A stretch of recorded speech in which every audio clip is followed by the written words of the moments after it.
You will never ever use a to-do list the same way again after you watch this video that I'm just about to show you. So if you are CEO, managing director, whatever it is, you're running a construction company, what I'm going to show you is by having people, or you using yourself and your team using to-do lists, how much that's actually costing you, where it's costing you is vitally important, when it's actually costing you, what's going on, how you break the loop and flip the script on a to-do list turned into something really powerful instead of what it currently is, which is a to-do list is an exceptional way for people to stay perpetually busy doing tasks that aren't driving any progress, but make them feeling like they are actually progressing, and why what I'm going to show you today works, where it actually comes from. I'm going to jump into that. You don't want to start 2026 like this.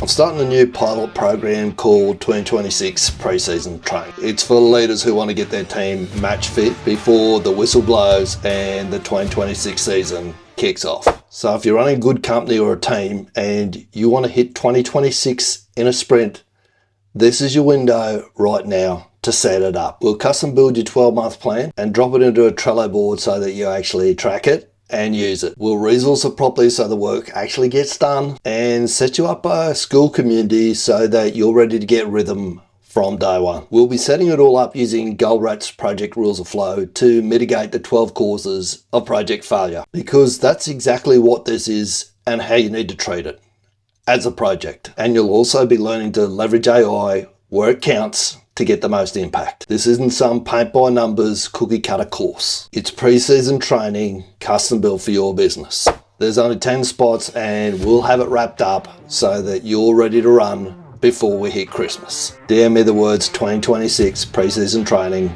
and I'll send you all the details, because you really don't want to start 2026 like this.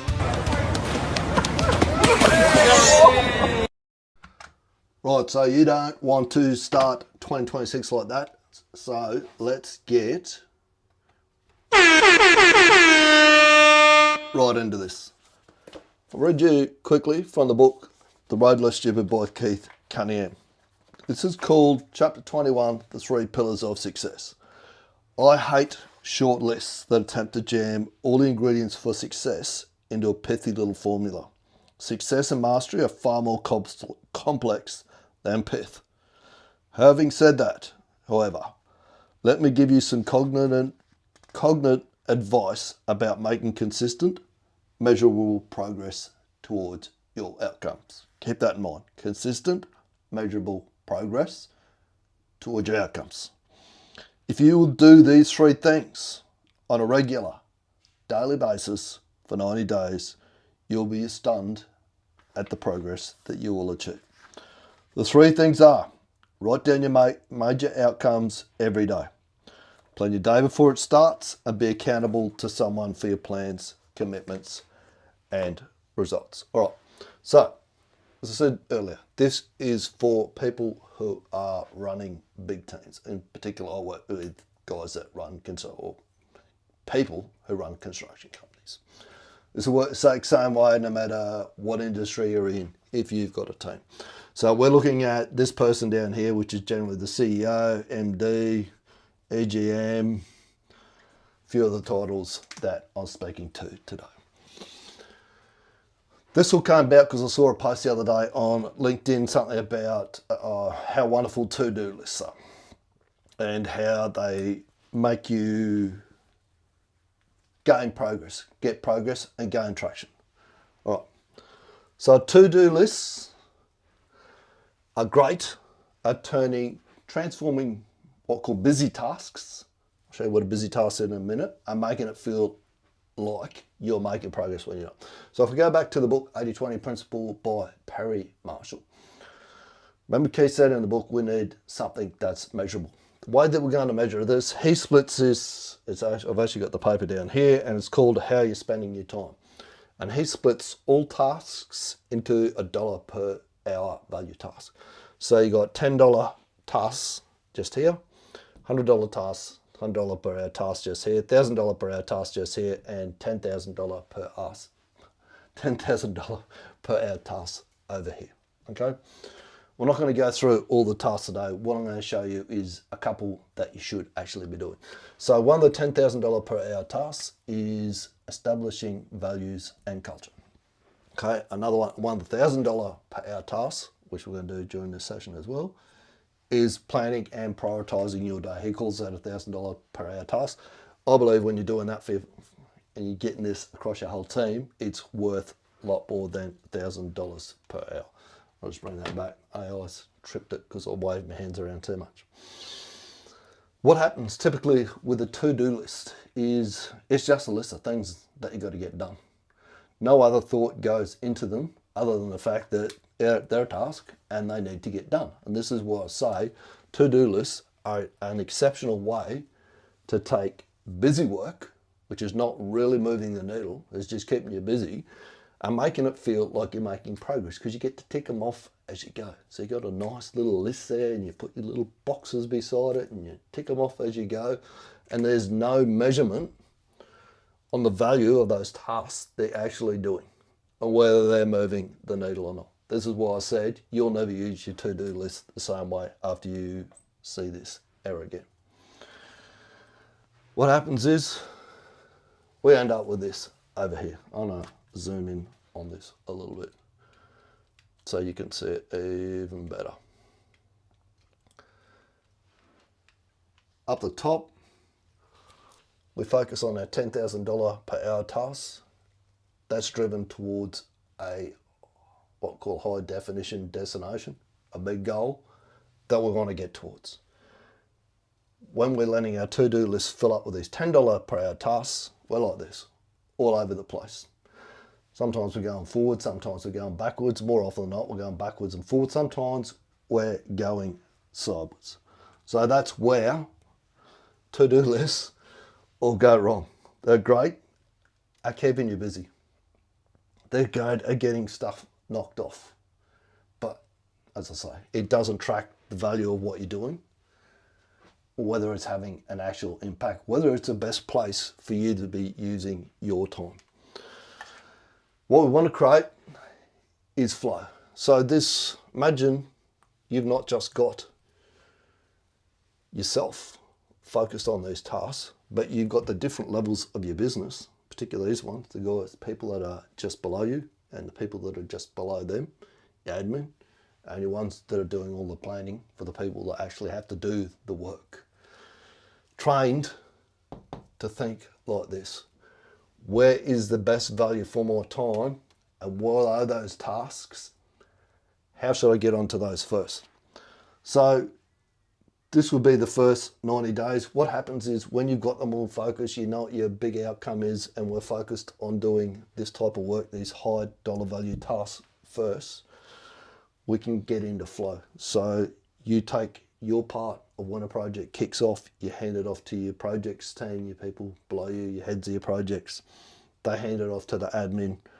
The field leaders do their bit, the workers do their bit, and as you can see, this just flows.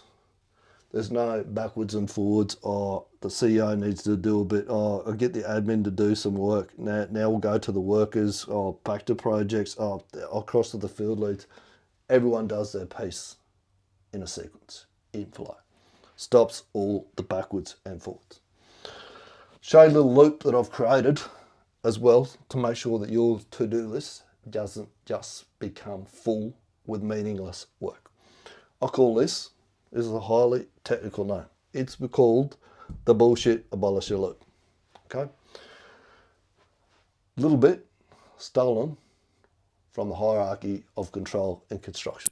Right at the top here is, first of all, we've got a task that's going to go on the to-do list.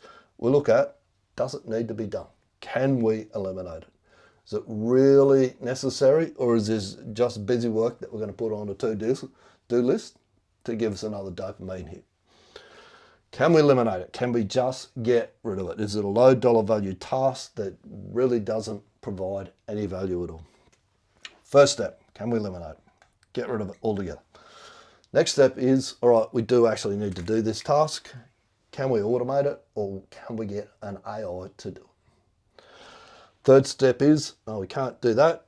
We need to create a process. There's a formula for creating processes that I've done another video on. Send me message me the words "great processes" video, and I'll send you the video where I interviewed a guy called Tom Hughes. He actually created the great process, which is G stands for Gemba. You get to the Gemba, to the work front, where the work's got to be done to create the process. It needs to be easily recognized. This is an easily recognized process. It needs to be easy to do. It needs to be available at the work front, where the people that's got to do the work need to be done, and they need to be tested and trained in how to do it. So we create that process next. Once we've got that process in place, we know it, and remember Deming's quote, if you can't describe what you're doing as a process, then you don't know what you're actually doing. We go up to here and we either train or we coach someone else how to do it. Funnily enough, that one just here, when we're teaching and training, which we don't spend anywhere near enough time doing, is part of that task up here, a $10,000 per hour task, which is establishing values and culture. You're setting the culture for the whole place when you're working in this loop. You're training everyone else what good looks like. You're showing them. You're setting the standard. You're saying, this is the bar. We need to be working above it. We need to be forgetting about this work below here at certain levels. Someone has to do this work at certain levels, okay? I'm not saying that we don't do any low dollar value tasks, but your job here as a CEO, MD, EGM is not to be doing these things. You have other people that should be doing. But by the same token, we don't want to just be handing work off because you don't want to do it anymore. We need to be looking at the fact is this a valuable use of someone at that level's time? Does it even need to get done? Should we eliminate it first? So we train and we coach someone else to do it, and then we come back to the top and we start looking again. Where can we get rid of more? Where's more waste? What else are we doing that is low dollar value tasks that doesn't need to be done? This is what's known as a flywheel or a feedback loop. Each time you go around the loop, like a flywheel, it starts to spin up speed. You move quicker and quicker. It gets stronger and stronger. You get better and better at it. Go back to Keith's. If you don't have this book, get hold of it. Road Less Stupid. Keith Cunningham, chapter 23, I think it is, the 3 pillars of success. Why this work? Number 1, it eliminates, not adds work. Vitally important. We work on your to-do list should be 3 measurable outcomes, which are high dollar value every day. That's it. Sitting in here. This one or this one. One of those 2. None of this. None of this $101, $10 per hour tasks. You're going to get rid of all of that. Hand it off to someone else or completely eliminate it to start with, even better. That's part of one of Goldbrat's rules of flow. Limit your works in progress. So that's what we're doing with this as well. We're limiting the works in progress. We're stopping the constant context switching, CEO going to the workers, coming back to the projects team, admin getting involved in the field leadership, backwards and forwards. Stopping the context switching. Get everything done that needs to be done at that point of the project so it gets handed off to the next person or the next team so that they can do their work. You plan your day before it starts. It's simple and easy for you to plan your day now. All you got to do there is sit there with your top 3 and go, you know, what your high definition destination is. Where am we headed for this quarter? So we start there here in January 2026, March 2026. What is our direction for that 90-day period? Where do we need to be? Where are all of these arrows headed? What's the highest dollar per value task that I can be doing? How can I be establishing values and culture to get everyone else in the business headed in the same direction? As Patrick Lencioni said in the book, The 5 Dysfunctions of a Team.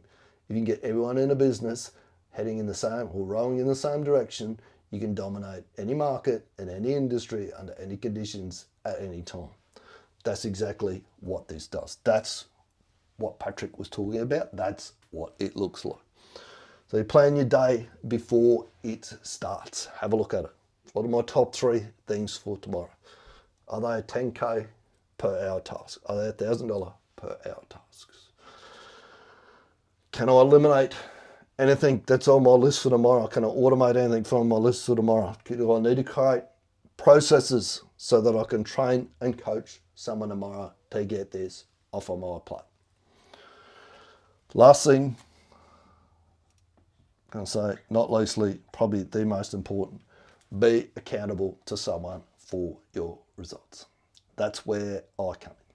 If you want someone who is a wingman has got your back. They know how to create alignment between your teams, and they know how to avoid all of the traps, like creating a to-do list and loading it up with $10 per hour tasks. You need someone who is a catalyst, removes the roadblocks to getting these sorts of things in place within your business, and mitigate the resistance to change. Because when you go and tell people this is how we're going to work like this to start with, there is going to be some resistance to that. They're used to being busy. A lot of people are used to having a massive to-do list. They think that's the way they're supposed to work because they've never been shown what good looks like. All right, that's it. Know the value of your tasks. Know where it goes wrong. When it's going to go wrong and how you hand it off, how you avoid it going wrong. And that's why it works. Take it, use it, make it a great week. And if you're ready to hit 2026 in a sprint, message me the words 2026 pre-season and we'll speak soon. You don't want to start 2026 like this.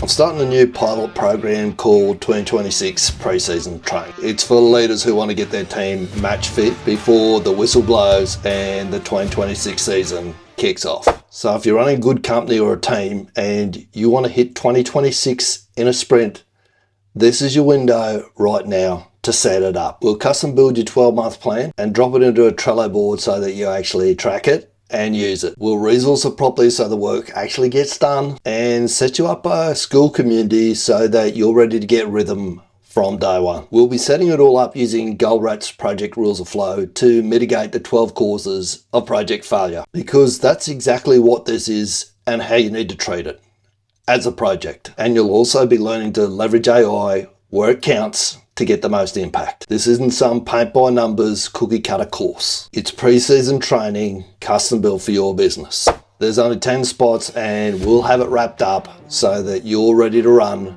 before we hit Christmas. DM me the words 2026 pre-season training and I'll send you all the details, because you really don't want to start 2026 like this.